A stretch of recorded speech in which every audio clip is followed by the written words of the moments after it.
Oke, langsung ke pertanyaan pertama.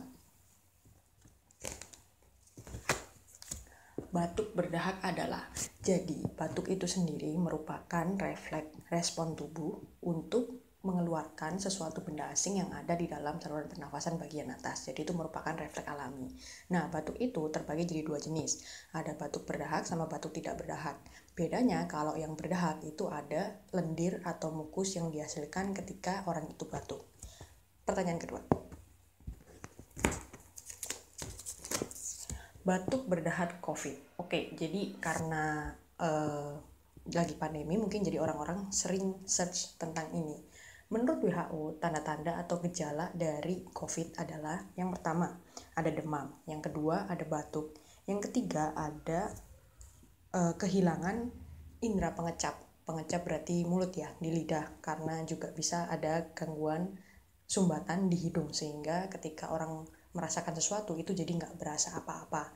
Nah, umumnya gejala batuk di pasien COVID itu umumnya batuk tidak berdahak. Jadi batuk berdahak COVID ini kurang ya, batuk yang COVID itu batuk tidak berdahak. Pertanyaan ketiga. Batuk berdahak darah. Jadi umumnya batuk berdahak darah itu terjadi pada pasien-pasien, umumnya sih pada pasien TBC. Kalau yang udah parah itu sampai menimbulkan darah. Nah, bahasa lain dari batuk berdahak darah itu adalah hemoptosis. Itu adalah bahasa kedokterannya.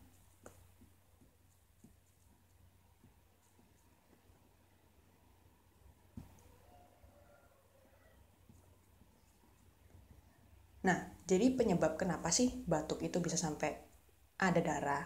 Umumnya kan kejadian batuk berdarah itu terjadi pada orang TBC. Nah, di TBC itu kan ada infeksi bakteri. Jadi karena ada infeksi bakteri, maka bisa aja terjadi pembengkakan saluran pembuluh darah yang ada di daerah bronkus atau di daerah saluran nafas atas. Nah, kalau udah bengkak itu kan ketika ada goncangan atau gesekan itu akan mudah sekali ruptur atau sobek gitu ya bahasa awamnya. Nah, ketika orang itu batuk, bisa saja ada gesekan yang menyebabkan pembuluh darah yang tadi sudah bengkak itu bisa pecah atau ruptur itu tadi sehingga akhirnya di batuknya itu ada darahnya. Nah, pembagian hemoptosis itu juga bermacam-macam. Jadi ada yang mengkategorikan misalnya kejadian hemoptosis yang maksudnya non mild atau yang masih ringan. Kemudian ada yang non life threatening atau tidak mengancam jiwa sampai ada yang life threatening atau masif hemoptosis. Nah, yang life threatening itu adalah ketika batuk darahnya yang dikeluarkan itu adalah darah sekitar 100 ml sampai 600 ml. Kemudian kalau yang non life threatening itu darah yang dikeluarkan adalah sekitar 20 sampai 200 ml atau sekitar 1 gelas kecil gitu ya. Kemudian kalau yang mild atau yang ringan itu adalah kurang dari 20 ml. Nah, penyebab dari hemoptosis sendiri itu banyak banget. Tadi sudah disebutkan adalah salah satunya infeksi TBC. Yang kedua bisa juga karena misalnya orang itu punya underlying disease atau penyakit bawaan lainnya. Misalnya yang sering terjadi itu pada kasus cirrhosis liver. Itu karena ada varises di pembuluh darah vena yang ada di saluran cerna yang atas. Nah, itu sama ketika nanti udah varises kan berarti pembuluh darahnya itu dia menjadi dindingnya itu menjadi lebih tipis, dan kalau ada suatu gesekan atau apapun tekanan yang besar, kalau dalam kasus cirrhosis kan tekanan darahnya ke blok yang ke hepar, jadi dia backflow. Nah, itu bisa menyebabkan rupturnya si pembuluh darah tadi, darahnya akhirnya keluar dan termanifestasikan menjadi batuk darah. Jadi itu sekilas tentang batuk darah. Pertanyaan berikutnya. Batuk berdahak terus-menerus. Nah, ini perlu menjadi pertanyaannya kan, kenapa kok terus-menerus? Nah, itu pasti ada sesuatu. Jadi sebenarnya batuk itu sendiri bukan merupakan suatu penyakit, tapi batuk itu adalah simptom atau gejala. Nah, pasti ada penyebabnya tuh batuk, entah karena infeksi atau karena tadi misalnya ada sirosis jadi batuk. Jadi batuk itu sebenarnya ada penyebabnya. Nah, kalau batuk berdahaknya terus-menerus itu tanda tanya, harus dicari penyebabnya itu apa. Nah, di sini dari Handbook of Non-Prescription Drug itu di sini ada semacam guideline gitu ya kan, yang menjelaskan kapan sih orang itu batuk dan harus mencari pertolongan kepada tenaga kesehatan. Yang pertama di sini disebutkan kalau misalnya batuknya itu mukus yang dihasilkan, batuk dahaknya ada mukus yang berwarna kuning sampai ke arah hijau. Kemudian yang kedua, kalau ada demam sampai 38,6 derajat Celcius. Kemudian kalau ada weight loss atau penurunan berat badan. Kemudian kalau ada sweat atau keringat dingin pada malam hari, ini atas ini tuh biasanya gejala dari pasien TBC ya kan. Kemudian ada hemoptosis, yaitu ada batuk darah. Itu berarti harus mencari bantuan ke tenaga kesehatan. Kemudian kalau misalnya yang paling penting di sini batuk lebih dari 7 hari. Jadi kalau batuknya udah lama itu berarti harus mencari bantuan ke tenaga kesehatan. Kenapa? Karena ya kok lama, kan jadi curiga ya kan. Pasti ada sesuatu yang perlu diketahui lebih lanjut. Nah, itu biasanya butuh diagnosa atau alat tes lab gitu, misalnya foto X-ray atau dan semacamnya, sehingga bisa ditentukan apa sih yang nyebabin batuknya itu terus-menerus dan gak sembuh-sembuh. Jadi gitu ya. Pertanyaan berikutnya,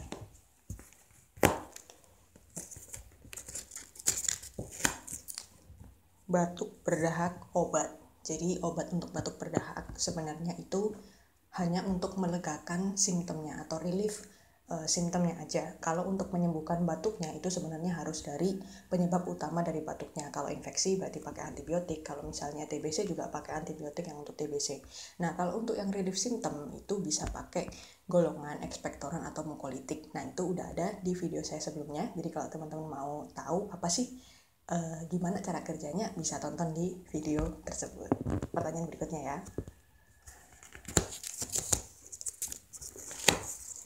Batuk berdahak pada anak. Nah, di sini anak itu emang sering kena batuk. Jadi penyebab batuknya bisa macam-macam. Bisa karena salah makan, misalnya alergi dengan pemanis buatan, atau makan terlalu banyak gorengan, karena gorengan atau minyak-minyak itu bisa men-trigger seseorang untuk batuk. Bukan anak aja, orang dewasa juga bisa. Nah, kemudian kalau misalnya batuk pada anak, harus diberi obat semacam apa? Kalau berdasarkan FDA itu merupakan US FDA atau merupakan semacam badan POM dari Amerika Serikat. Itu mereka menyarankan kalau obat OTC itu merupakan obat over the counter atau obat yang bisa dibeli di toko biasa tanpa resep. Jadi obat golongan bebas atau bebas terbatas. Nah, obat OTC untuk batuk sama flu biasanya kan digabung ya. Untuk anak-anak itu dianjurkan diberikan untuk anak yang usianya lebih dari 4 tahun. Kenapa? Kalau pada anak yang kurang dari usia 4 tahun itu risiko efek sampingnya lebih besar. Jadi US FDA tidak merekomendasikan. Nah, di sini anak ini nanti perlu di breakdown lagi, ini anak umurnya berapa. Kalau misalnya udah besar lebih dari 4 tahun boleh diberikan obat OTC tadi itu, tapi harus sesuai dengan dosisnya. Jangan sampai overdosis atau kelebihan dosis. Kasus yang sering biasanya adalah misalnya ada anak batuk, kemudian diberikan obat batuk 1. Padahal itu misalnya kandungannya udah ada obat demamnya, udah ada obat batuknya, terus udah ada obat pileknya. Kemudian karena mungkin kurang mendapat penjelasan atau kurang mengerti dari sisi obat, tidak memperhatikan komposisi obat tersebut, belilah lagi, dikasih obat lagi 1, obat flu juga, tapi tulisannya cuma misalnya pilek doang, tapi ternyata di dalamnya udah ada obat batuk lagi. Jadi dia mengkonsumsi 2 jenis obat yang mengandung bahan aktif obat yang indikasinya sama, jadi ada kayak double dosis. Itu bisa menyebabkan overdose pada anak-anak. Jadi sebaiknya hati-hati dan pastikan konsultasikan dulu, bisa kepada dokter atau kepada apoteker sebelum memberikan obat tersebut kepada anak. Pertanyaan berikutnya,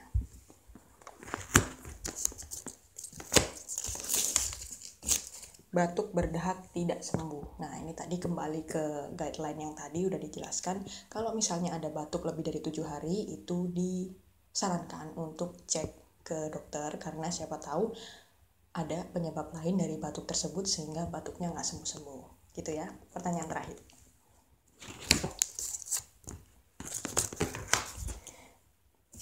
Batuk berdahak disebabkan oleh, jadi penyebab batuk berdahak banyak. Seperti tadi, paling umumnya sih bisa karena infeksi. Karena ya infeksi dari bakteri, bisa juga dari virus yang menyebabkan akhirnya orang itu batuk berdahak. Oke, sekian dulu video kali ini. Saya Anita Jatmiko. Terima kasih.